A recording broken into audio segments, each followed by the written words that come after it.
예배 오신 모든 성도님들을 환영합니다. 우리 찬양으로 하나님 앞에 나가겠습니다. 복음 들고 산에 넘는 자들의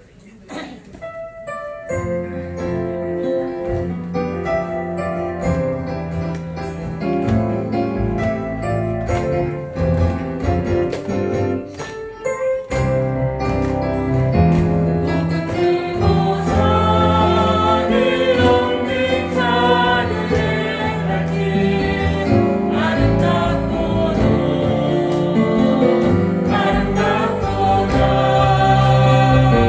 영원성하며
사도신경으로 신앙 고백하겠습니다.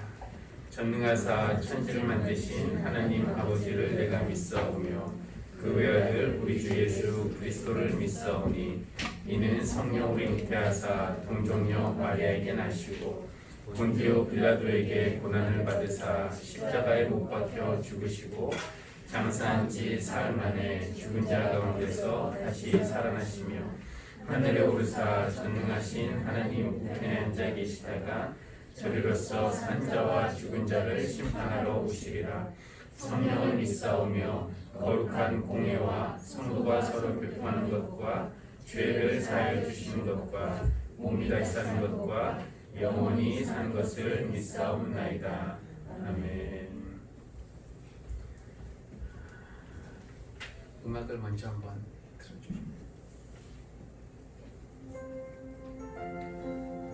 우리나라 찬송가에는 없는데 제가 미국에서 알게 된 그런 찬송가 중에서 제 장례식 때 사람들이 불러줬으면 좋겠다라고 생각하는 그런 찬송가들이 몇 개 이제 있습니다. 그 중에 한 곡이 바로 이 곡인데요. 우리나라 제목은 이제 첫 줄 가사가 봉오리 속 꽃 한 송이, 봉오리의 꽃 한 송이 이렇게 되어 있습니다. 언젠가 이제 여러분들에게도 좀 가르쳐드리고 싶은데 우리말 번역이 영어 원어보다는 조금 덜 아름다워서 좀 아쉬운 점은 있지만 그래도 그 가사가 대략 이런 내용인데요. 화면 한번 보여주시면 봉오리 속 꽃 한 송이, 씨앗 속 사과나무, 누에 속에 숨은 약속, 나비 되어 나르리. 추운 겨울 눈 속에도 봄이 기다리듯이 때가 차면 이루어지리 하나님만 아시네. 이런 내용이고요. 2절과 3절에도 무언가 속에 우리가 보지 못하는 더 큰 무언가가 하나님만 보실 수 있는 그런 것이 이제 들어있다. 이제 이런 내용입니다. 그래서 침묵 속에는 노래가 들어있고요. 어둠 속에는 새벽이 들어있고, 그리고 과거 속에는 미래가 들어있고, 그러면은 끝 속에는 무엇이 들어있을까요? 시작이 있고, 유한한 시간 속에는 영원이 들어있고, 그다음에 우리의 죽음 속에는 부활이 들어있고, 이런 내용입니다. 이 모든 것들이 우리 눈에는 보이지 않지만 때가 차면 이루어지리 하나님만 아시네. 이 찬양 들으면서 하나님이 우리에게 주시는 선물은 어떤 완제품의 모양으로 우리에게 온 것이 아니라 재료의 형태로 오는 것 같은 느낌이 들었습니다. 그러니까 열매의 형태로 우리에게 이거 먹어라 주시는 게 아니라 어떤 씨앗의 형태로 우리에게 이제 주시면서 그것이 자라는 것을 우리가 보기를 원하시는 것 같아요. 그 씨앗 속에는 우리가 보지 못하는 그러나 하나님이 보실 수 있는 그런 엄청난 것들이 들어 있음을 오늘 찬송가 가사가 우리에게 알려주고 있는데, 오늘 말씀 나누는데 씨앗에 관련된 그런 말씀을 나누기 때문에 이제 이 찬송을 잠깐 소개해 드렸습니다.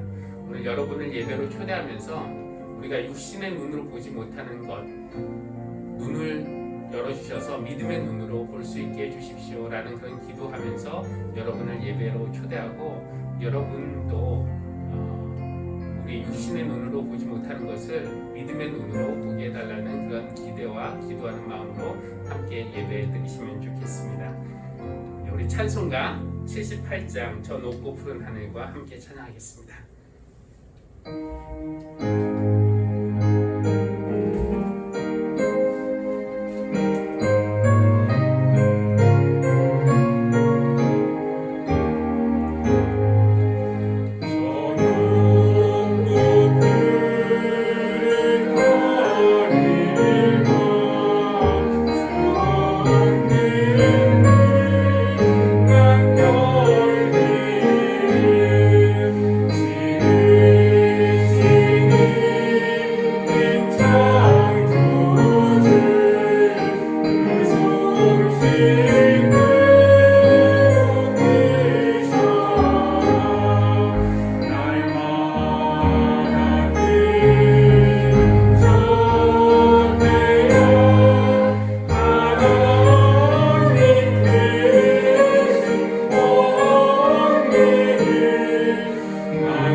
교동문은 시편 119편입니다.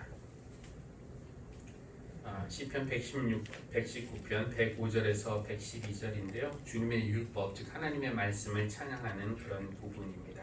교독하겠습니다. 주님의 말씀은 내 발의 등불이요 내 길의 빛입니다. 주님의 의로운 규례들을 지키려고 나는 맹세하고 또 다짐합니다. 주님, 내가 받는 고난이 너무 심하니 주님께서 약속하신 대로 나를 살려주십시오.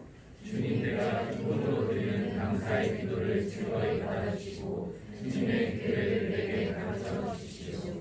내 생명은 언제나 위기에 처해 있습니다만 내가 주님의 법을 잊지는 않습니다. 악인들은 내 앞에다가 얼굴을 놓지만 나는 주님의 법도를 벗어나지 않습니다. 주님의 증거는 내 마음의 기쁨이요 그 증거는 내 영원한 기업입니다. 내 마지막 순간까지 변함없이 주님의 윤례를 지키기로 결심하였습니다. 아멘. 공동의 기도 앞에 화면에도 있고 주보에도 있습니다. 한 목소리로 우리 공동의 기도 드리겠습니다. 하나님, 어두운 세상에서 빛으로 오신 주님을 찬양합니다. 천년 동안 쌓인 어둠이라도 작은 빛을 이기지 못하듯이 세상이 아무리 어두워도 주님 말씀은 우리 발의 등불이요 우리 길의 빛입니다. 말씀을 따라 살 때 주님의 길에서 벗어나지 않도록 지켜주십시오. 하나님, 황무한 이 땅에 희망의 씨를 뿌리는 농부로 오시니 감사합니다. 이 땅의 황무함 때문에 결실이 늦어져도 낙심하거나 희망을 잃지 않게 하여 주십시오. 하나님의 때에 30배, 60배, 100배를 거두리라는 믿음과 기대로 주님과 함께 하늘 씨앗을 뿌리는 교회가 되게 하여 주십시오. 예수님의 이름으로 기도합니다. 아멘.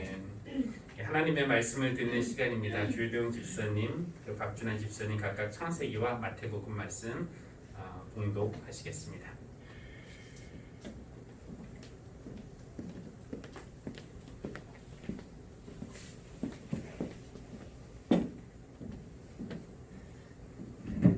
네, 창세기 제 25장 19절에서 34절 말씀입니다. 다음은 아브라함의 아들 이삭의 족보이다. 아브라함이 이삭을 낳았고 이삭은 40살 때에 리브가와 결혼하였다. 리브가는 바단 아람의 아람 사람인 부두엘을 딸이며 아람 사람인 라반의 누이이다. 이삭은 자기 아내가 임신하지 못하므로 아내가 아이를 가지게 해달라고 주님께 기도하였다. 주님께서 이삭의 기도를 들어주시니 그의 아내 리브가가 임신하게 되었다. 그런데 리브가는 쌍둥이를 낳았는데 그 둘이 태안에서 서로 싸웠다. 그래서 리브가는 이렇게 괴로워서야 내가 어떻게 견디겠는가 하면서 이 일을 알아보려고 주님께로 나아갔다. 주님께서 그에게 대답하셨다. 두 민족이 너의 태 안에 들어있다. 너의 태 안에서 두 백성이 나뉠 것이다. 한 백성이 다른 백성보다 강할 것이다. 형이 동생을 섬길 것이다. 달이 차서 몸을 풀 때가 되었다. 태 안에는 쌍둥이가 들어있었다. 먼저 나온 아이는 살결이 붉은 데다가 온몸이 털투성이어서 이름을 에서라고 하였다.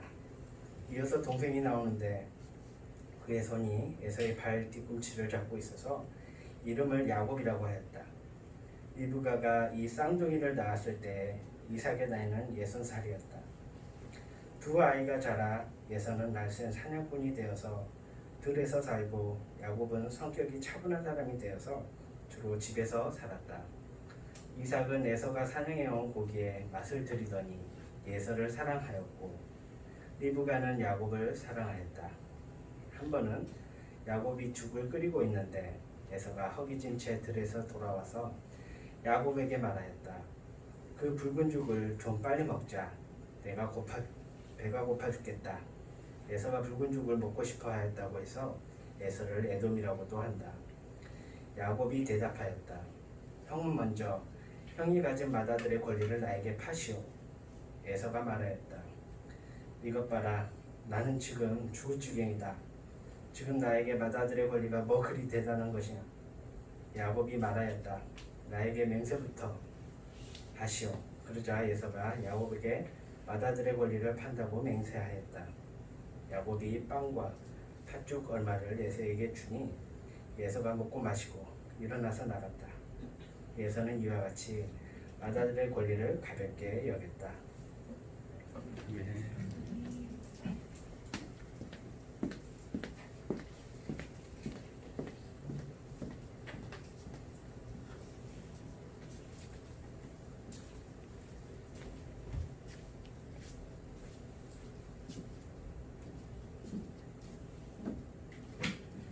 마태복음 13장 1절에서 9절, 18절에서 23절까지 말씀입니다. 그날 예수께서 집에서 나오셔서 바닷가에 앉으셨다. 많은 무리가 모여드니 예수께서 배에 올라가서 앉으셨다. 무리는 모두 물가에 서 있었다. 예수께서 그들에게 비유로 여러 가지 일을 말씀하셨다. 그는 이렇게 말씀하셨다. 보아라, 씨를 뿌리는 사람이 씨를 뿌리러 나갔다. 그가 씨를 뿌리는데 더러는 길가에 떨어지니 새들이 와서 그것을 쪼아 먹었다. 또 더러는 흙이 많지 않은 돌짝밭에 떨어지니 흙이 깊지 않아서 작은 굴은 같지만 해가 뜨자 타버리고 뿌리가 없어져 말라버렸다.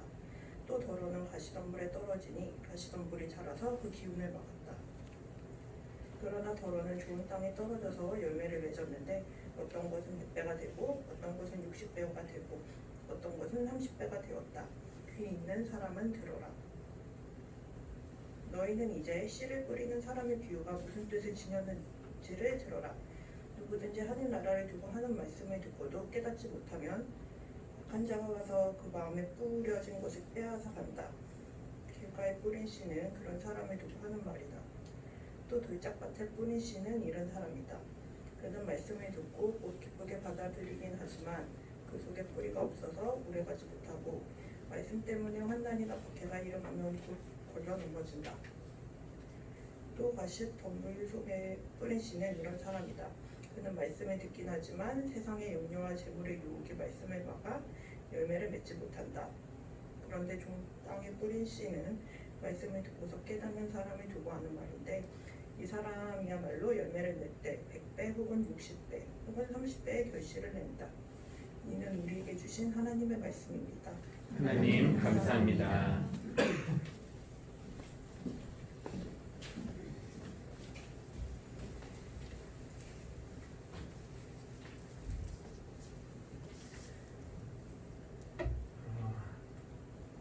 암울한 상황에서는 희망을 갖지 않으면 살기가 쉽지 않죠.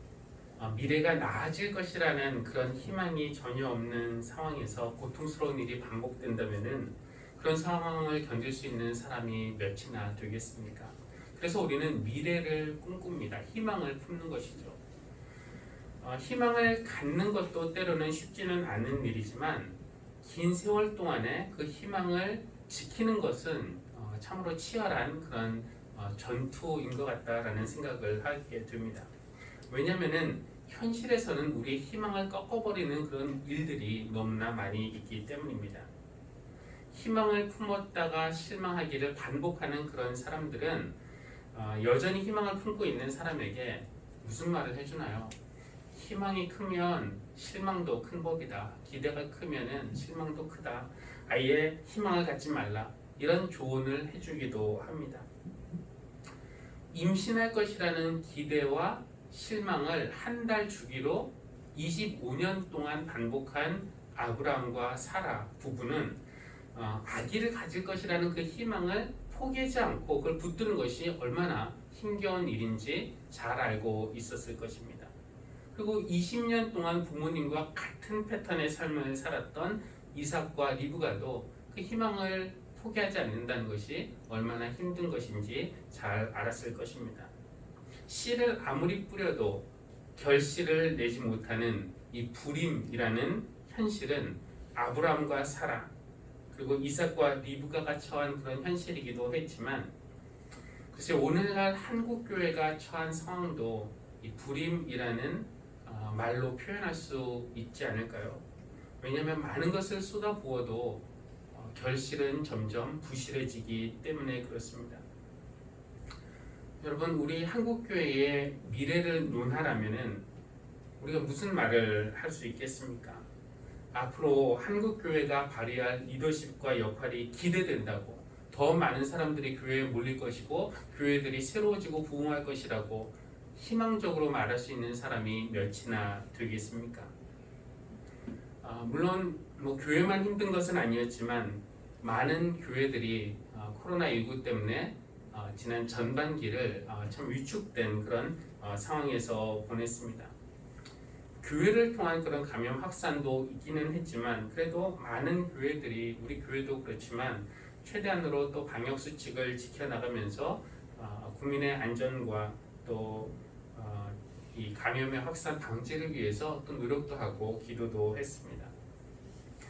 지난 수요일인가요? 정부는 교회를 대상으로 좀 강화된 그런 방역 지침을 발표를 했고요. 그 내용은 아마 여러분도 아시리라 생각합니다. 정규 예배를 제외한 그런 모임을 금지하고 위반 시에는 어떤 벌금을 부과한다는 그런 내용이었는데, 이런 행정 명령에 대해서 참 여러 가지 그런 반응들이 나왔습니다. 감리교의 감독 회의에서도 어떤 성명서를 발표했는데, 이런 조치의 부당성을 주장하면서 즉각 철회를 요구하는 동시에, 정부에게는 그렇게 하지만 또 교회들에게는 그럼에도 불구하고 지금까지 잘 지켜온 방역 수칙을 더 잘 지켜달라, 이런 권고를 했습니다. 저도 뭐 이런 상황을 겪으면서 뭐 억울하고 좀 분통 터지는 그런 부분이 없는 것은 아니지만, 뭐 설교 시간에 그런 불평을 늘여놓은 것은 아닙니다. 주보 칼럼에도 쓰기는 했는데, 어쩌면 이것은 구레네 시몬처럼 우리가 강제로라도 지고 가야 할 이 시대의 십자가가 아닐까라는 그런 생각도 해봤습니다. 만약에 교회가 강제로라도 이 감당해야 할 십자가라면은, 우리가 지금 십자가를 지면은 그 십자가가 우리를 부활에까지 인도해 주기를 바랄 뿐입니다. 다만 이제 이런 일들이 겹치면서 사회에서 교회가 더 고립되거나 소외되지는 않을지, 아니면은 어떤 부정적인 이미지가 고착이 되어서 선교나 전도가 더 위축될 건 아닌지, 또 여러 가지 이런 모임을 못하면서 성도님들의 신앙이 약해지진 않을지 염려가 되기도 합니다. 여러분은 어떻게 느끼고 계십니까? 혹시 하나님의 나라는 점점 축소되고 있는 것은 아닐까요? 이런 맥락에서 하나님은 오늘 우리에게 씨 뿌리는 농부의 비유를 들려주십니다. 하나님 나라가 작아지지 않는다, 걱정하지 말아라, 이제 이런 내용의 비유라고 할 수가 있겠습니다. 마태복음 13장에 나와 있는 이 비유인데요, 이 비유를 살펴보기 전에 지금까지 마태복음 1장에서 12장까지 어떤 내용들이 있었는지 간단하게 복습을 하는 것이 도움이 될 것 같습니다. 마태복음 1장과 2장은 예수님의 탄생 이야기가 기록이 되어 있고요. 3장과 4장은 예수님이 어떤 활동을 하시기 전에 준비하는 그런 내용을 이야기하고 있는데, 여기에서 예수님이 세례를 받으시는 것, 또 광야에서 시험 받으시는 것, 제자들을 부르시는 이런 내용들이 기록이 되어 있습니다.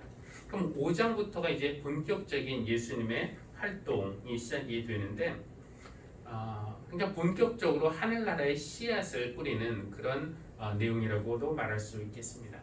5장에서 7장은 산상설교로 잘 알려진 그런 내용이죠. 이것은 예수님의 말씀인데, 예수님이 말씀으로 씨를 뿌리시는 그런 것이라고 할 수가 있겠고, 그 다음에 8장과 9장은 예수님의 여러 가지 치유 행적, 기적들이 기록이 되어 있는데, 이것은 예수님이 행위로, 기적으로 하늘나라의 씨앗을 뿌리는 것이라고 말할 수가 있겠고, 10장에서는 예수님이 제자들을, 12제자를 전도하러 세상에 파송을 하십니다. 그러니까 이것은 제자들과 함께 세상에 복음의 씨를 뿌리는 것이다 라고 말할 수 있겠죠. 어떻게 보면 예수님이 지금까지 쭉 해오신 일들은 모두 씨를 뿌리는 행위였습니다. 그 씨의 결실을 보기 위해서, 즉 한 명이라도 더 구원을 받고 하늘나라에 들어오도록 하시기 위해서 예수님은 광야에서 금식과 기도로 준비를 하셨고, 제자들을 고르셨고 선택하셨고, 또 열정을 가지고 가르치시고 선포하시고, 아픈 사람들을 고치시고 제자들을 전도하러 세상에 보내셨지만, 여러분 결과가 어떻습니까? 예수님이 뿌린 씨들이 열매를 맺었습니까? 마치 길가, 돌짝밭, 가시덤불에 떨어진 씨들처럼 열매가 없었습니다. 예수님의 이런 노력에도 불구하고 당장 눈에 보이는 결과는 하늘나라의 확장이 아니라 사람들의 배척이었습니다. 씨를 뿌리면 뿌릴수록 더 많은 미움을 받으셨고 더 우회받으셨고 더 큰 위험에 처하셨습니다. 바리새인들은 어떻게 하면은 그를 제거할까 음모를 꾸미기까지 했습니다. 그래서 예수님이 지금까지는 회개하라, 하나님 나라 가까이 왔다 이렇게 공개적으로 선포하시고 공개적으로 치유하시고 가르치셨지만 극심한 반대와 또 생명의 위협에 부딪히자 예수님이 씨를 뿌리는 방법을 바꾸신 것입니다. 공개적으로 씨를 뿌리는 대신에 이제는 드러내지 않고 비유로 말씀하기 시작하신 것입니다. 그래서 13장부터는 비유로 예수님이 말씀을 하세요. 흔히들 사람들이 이해하기 쉽게 하려고 예수님이 비유를 사용하신다라고 생각하지만 사실은 그 반대입니다. 이해를 돕기 위해서 사용하는 것은 비유가 아니라 예화입니다. 비유는 무엇이냐? 외부인들에게는 그 뜻을 숨기고 내부인들끼리 소통하고 이해하기 위한 목적으로 사용하는 것이 비유입니다. 일종의 우리들만의 암호, 비밀이라고 말할 수 있는데 그래서 예수님은 이 비유를 말씀하신 다음에 귀 있는 사람은 들어라 이렇게 말씀을 하신 것이죠. 그러니까 이 씨 뿌리는 농부의 이야기는 이거 처음 듣는 사람에게는 그냥 어떤 농부 아저씨의 씨 뿌리는 이야기로 들리지만 그냥 하나님 나라와 전혀 상관없는 그런 이야기처럼 들리지만 하늘나라를 마음에 품고 있는 사람들에게는 이것이 단순한 어떤 농부 이야기가 아니라 하늘나라의 비밀을 담고 있는 어떻게 보면 좀 정치적인 그런 이야기로 들릴 수 있습니다. 이 씨 뿌리는 사람의 비유에는 어떤 농부가 등장을 하죠. 그런데 여기에 나오는 농부는 지금 우리의 판단으로는 너무 효율에 대한 개념이 전혀 없어 보이는 그런 농부입니다. 훌륭한 농부라면 아무데나 씨를 뿌리지 않는 법일 텐데 그러나 이 농부는 아무데나 아무렇게나 씨를 흘리듯이 막 뿌리고 다녔습니다. 그래서 씨들 중에서 일부는 길가에 떨어지고 일부는 돌짝밭, 자갈밭에 떨어지고 또 일부는 가시덤불에 떨어졌습니다. 그런 땅에서는 씨들이 당연히 제대로 자라지 못했죠. 길가에 떨어진 씨들은 잘 보이니까 새들이 와서 먹어버렸고 자갈밭에 떨어진 씨들은 뜨거운 태양에 금세 타버렸고 가시덤불에 떨어진 씨는 싹이 나기는 했지만 가시 때문에 제대로 자랄 수가 없었습니다. 그러니 이 농부가 얼마나 많은 씨앗을 허비한 것입니까? 어찌 이런 농부를 좋은 농부라고 말할 수 있겠습니까? 그런데 이것이 바로 우리 주님의 모습이다라는 것이 이 비유의 핵심이라고 할 수가 있습니다. 예수님은 이 세상에 오셔서 어느 특정한 사람들에게만 하늘나라의 씨앗을 뿌리신 것이 아닙니다. 열매를 많이 맺을 것처럼 보이는 잘나고 똑똑한 사람들에게만 선별적으로 가르치시거나 그런 사람들만 고치시거나 이러지 않으셨어요. 예수님은 모든 사람들에게 복음을 전하셨고 모든 사람들에게 복음의 씨를 뿌리셨습니다. 그냥 좋은 땅이든지 나쁜 땅이든지 차별하지 않으셨어요. 모든 사람들에게 자비를 베푸시고 모든 사람에게 사랑을 부으시고 모든 사람에게 구원의 기회를 열어주시는 분이 바로 우리 하나님이십니다. 그 사랑에 어떻게 반응하느냐는 각자의 몫이지만 하나님 쪽에서는 사람을 먼저 차별하시면서 누구는 구원하시고 누구는 안 하시고 누구에게 기회 주시고 누구는 안 주시고 이런 것은 아니라는 것입니다. 그러니 씨를 아무데나 막 꼭 눈 감고 씨를 뿌리듯이 그렇게 뿌려대는 농부의 모습이야말로 우리에게는 복음인 것이 그렇기 때문에 바로 나 같은 사람에게도 복음의 씨앗이 뿌려진 것이 되는 것이죠. 복음의 씨가 여러분에게 떨어졌고 여러분에게 믿음이 생겨서 구원을 받으셨다는 그런 확신이 있다면 여러분은 분명히 좋은 땅일 것입니다. 물론 세상에 좋은 땅만 있는 것은 아니죠. 어떤 사람들은 아무리 예수를 전하고 그 복음을 설명해줘도 도대체 무슨 뜻인지 이해도 못하고 관심도 없는 그런 사람들도 있습니다.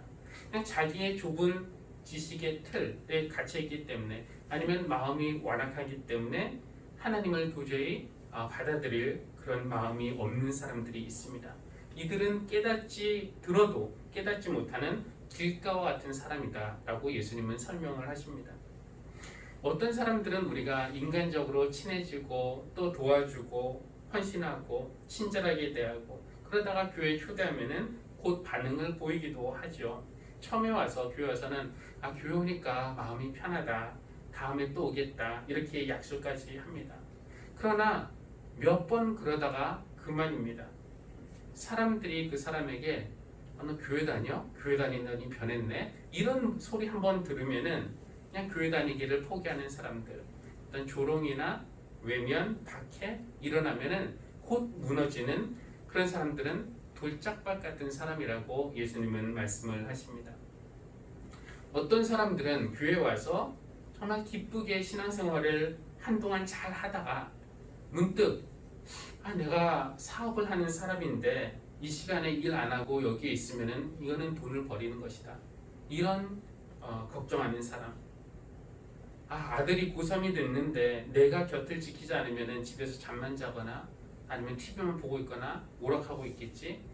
내가 옆에서 지켜야지. 이렇게 근심하는 사람.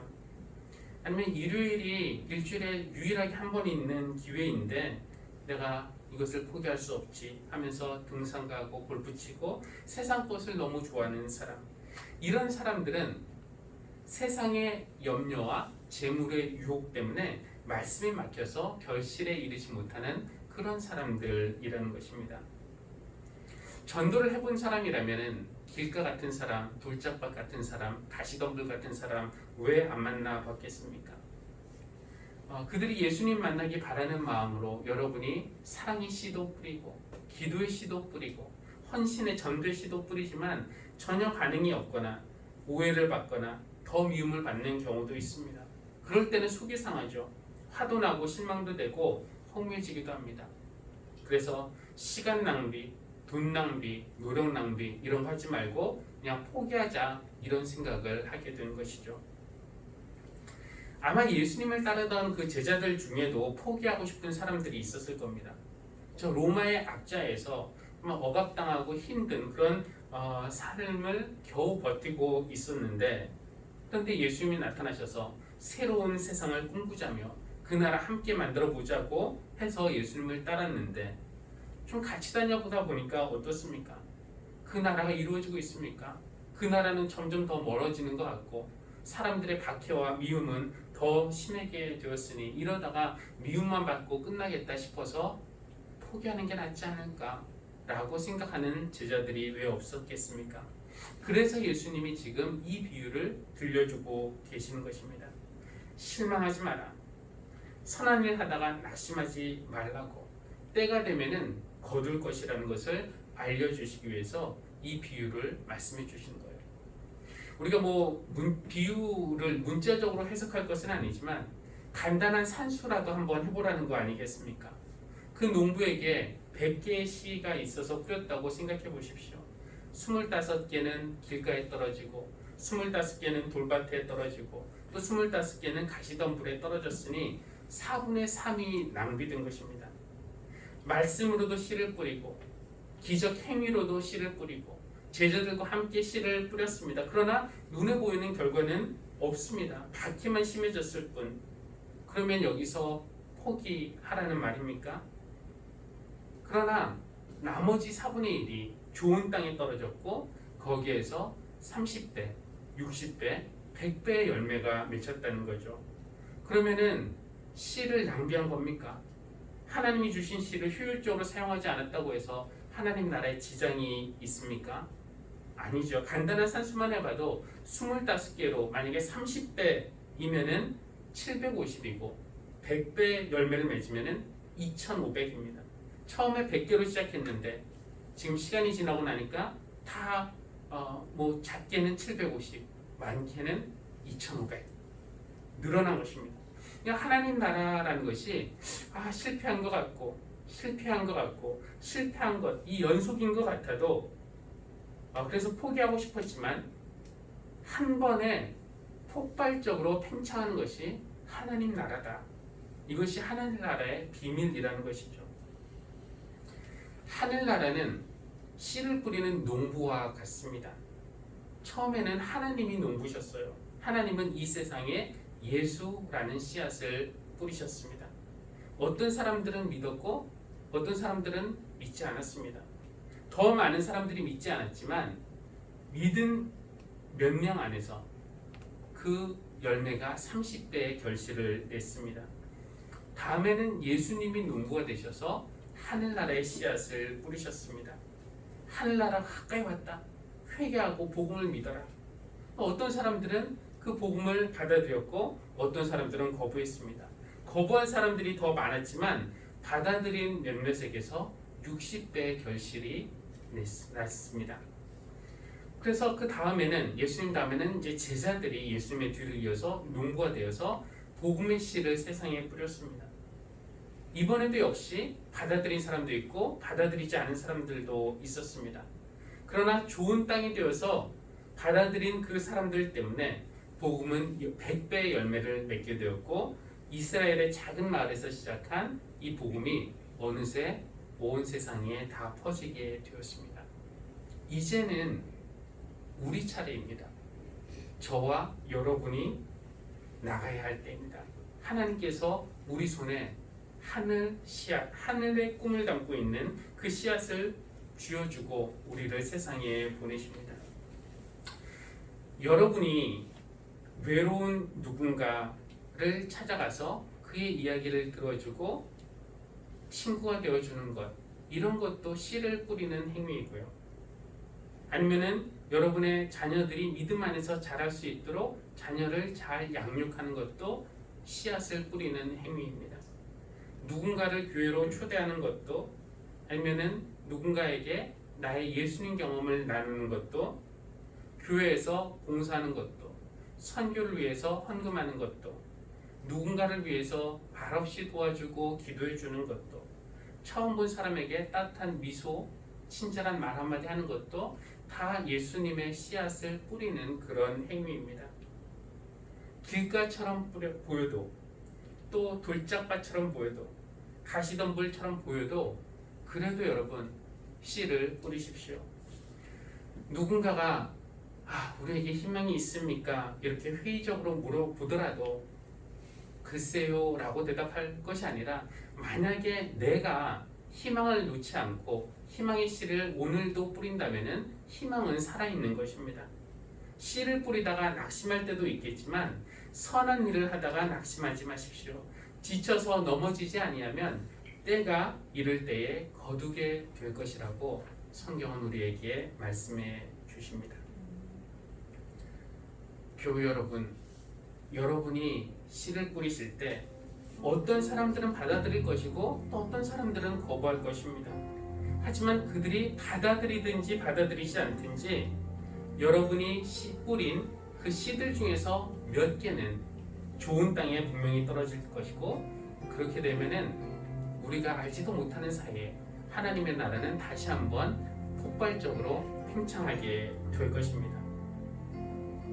오늘날 교회가 처한 현실은 우리가 낙심할 정도로 부정적이지만, 그런 때에도 예수님은 우리를 교회로 부르셔서 주님의 뜻이 담긴, 꿈이 담긴 씨앗을 여러분 손에 쥐어주시면서 걱정 말고 뿌려라, 그래도 뿌려라 그러면서 30배, 60배, 100배의 결실을 약속해 주십니다. 그 하나님께 감사를 드립니다. 이 말씀을 생각하면서 잠시 조용한 기도 드리시겠습니다.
하나님, 우리 마음을 들여다보면 길가와도 같고 돌짝밭과도 같고 때로는 가시덤불과도 같은 부분들이 너무 많은데 하나님이 뿌리신 씨들이 우리 안에서 어떻게 믿음의 열매를 냈는지 그저 신기하기만 합니다. 하나님께서 허락하신 좋은 땅과 같은 부분이 우리 마음 한쪽에도 있음을 감사드립니다. 이제 우리 손에 씨를 쥐어주시면서 함께 씨 뿌리는 일에 불러주시니 감사합니다. 메말라 보이는 우리 마음에도 믿을 것 같지 않은 가족이나 이웃에게도 희망이 없어 보이는 곳에도 그래도 뿌려라 말씀하시는 주님을 신뢰하고 순종하면서 사랑의 씨, 평화의 씨, 믿음의 씨, 복음의 씨를 뿌릴 수 있도록 하여 주십시오.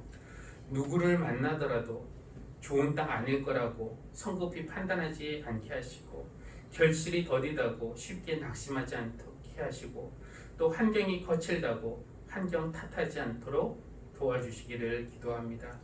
선한 일을 하다가 낙심하지 않으면 때가 되어 기쁨의 단을 거둘 줄로 믿습니다.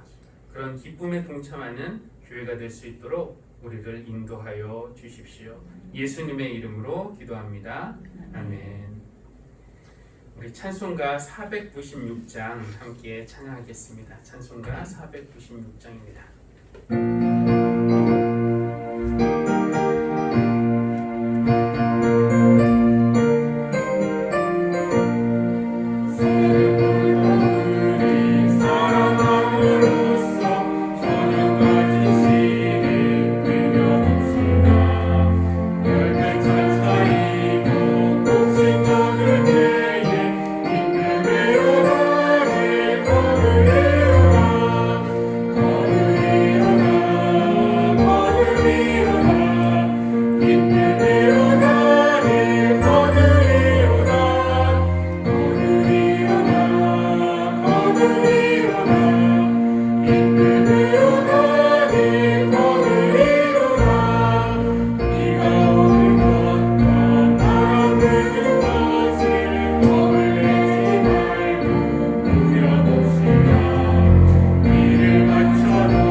우리에게 있는 온갖 좋은 선물은 하나님이 주신 줄로 믿습니다.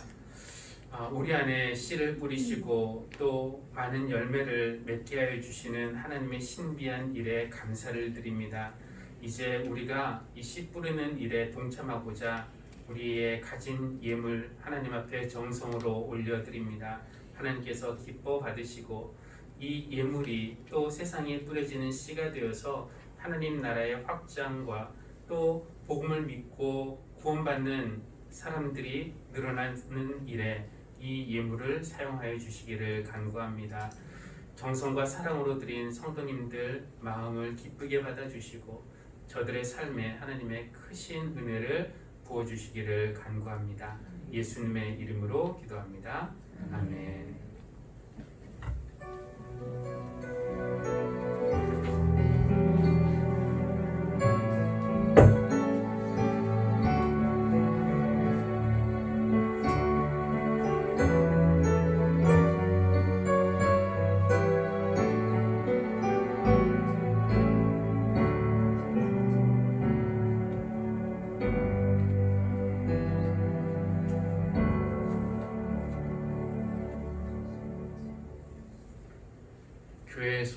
전하겠습니다. 오늘 예배 후에는 곧바로 이 자리에서 지난 상반기 재정 보고가 있습니다. 궁금하신 분들 또 모든 분들이 다 아마 관심을 가지시면 좋겠는데 이 자리에서 그렇게 길지는 않을 테니까 참여해 주시기를 바라고요. 여러분도 이제 아시다시피 교회에 대한 방역 수칙이 강화되어서 어떤 음식물도 제공하지 못하게 됐습니다. 그동안에 김밥, 컵밥 이런 것들을 제공했는데 당분간은 하지 못하게 된 것 양해해 주시기 바라고, 또 한 가지 큰 변화는 전자 출입 명부를 저희가 작성해야 되는데 여러분 이게 조금 어려울 수도 있지만 간단하게 제가 설명을 드리면은 여러분이 카카오톡이나 네이버 둘 중에 하나 앱을 사용하시면은 쉽게 하실 수가 있는데 카카오톡만 설명을 드리고 없으신 분은 따로 제가 네이버로 설명을 드리면은 카카오톡에 그 우물정자라고 되어 있는 그런 것이 한번 여러분 핸드폰을 좀 보셔도 되겠고요. 우물정자라고 되어 있는 것을 누르시면은 뉴스 같은 게 뜨는데 거기에 왼쪽 위에 코로나19라는 것이 있어요. 보이시나요? 코로나19를 누르시면은 그 다음에 QR코드를 받는 그런 버튼이 있습니다. 그렇죠? QR코드 그걸 누르시면은 모두 동의를 하시면 되고요. 그런 다음에 이제 처음에 가장 맨 처음 한 번도 안 하신 분들은 여기에서 본인 휴대폰 인증을 한번 하셔야 돼요. 그래서 휴대폰 인증을 하시고 나면은 이제 QR코드가 일회용으로 생성이 됩니다. 그러면 들어오실 때 이게 오남용을 방지하기 위해서 15초짜리 밖에 안 돼요. 그래서 들어오시면서 그것을 받으시고 그러면 들어오실 때 아마 김현희 권사님이나 또 교회 관리자가 그것을 스캔을 하면은 이제 몇 명이 들어온 것이 이제 기록이 남습니다. 근데 이 정보는 철저하게 비밀이 유지가 된다고 하고 내가 어디 있었다 이런 것들이 모든 사람들한테 노출되는 것이 아니라 혹시라도 우리에게 누군가가 확진자가 발생했다 이럴 때 역학조사를 위해서만 이 정보가 사용되어지는 것이기 때문에 안심하시고 하셔도 되겠고요. QR코드 받는 법을 한번 익혀보시고 모르시는 분들은 언제든지 저희가 도와드릴 수 있도록 하겠습니다. 그리고 교회에서 어떤 음식물 섭취도 일단은 안 된다라고 돼 있고 설교자도 마스크를 쓰고 하라고 해서 몇 가지 좀 불편한 점들이 있지만 그래도 여러분들께서 적극적으로 협조해 주시기를 바라겠습니다. 우리 본회의 말씀 후에 파송 찬송과 축도로 예배를 마치겠습니다. 교우 여러분 밭에 복음의 씨를 뿌리신 주님이 이제 하늘 씨앗을 여러분 손에 맡기십니다. 황무해 보이는 땅이라도 희망의 씨앗을 뿌리며 사십시오.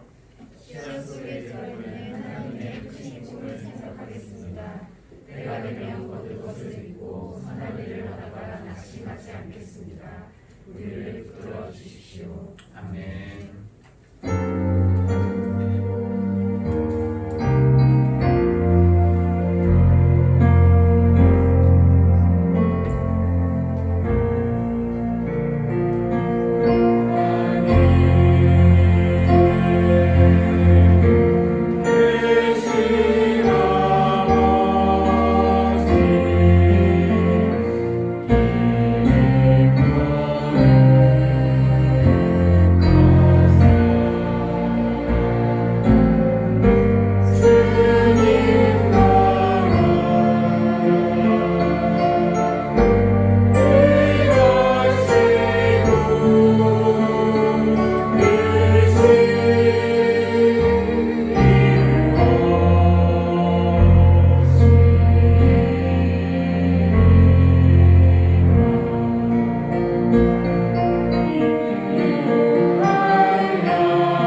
우리에게 복음의 씨를 뿌리시고 구원의 열매를 맺게 하신 우리 주 예수 그리스도의 은혜와 우리에게 예수라는 씨앗을 뿌리시고 믿음의 열매를 맺게 하신 하나님의 사랑하심과 이제 우리 손에 하늘 씨앗을 쥐어주시며 어디든 뿌려라, 안 좋아 보이는 땅에도 뿌려라, 그래도 뿌려라 말씀하시는 성령님의 사귐이 오늘 이곳에서 또 영상으로 예배하며 희망이 사라지는 것처럼 보이는 황무한 땅에서도 낙심하지 않고 씨를 뿌리도록 보냄받은 모든 사랑하는 교우들 위해 지금부터 영원까지 늘 함께 하시기를 간절히 축원합니다. 아멘.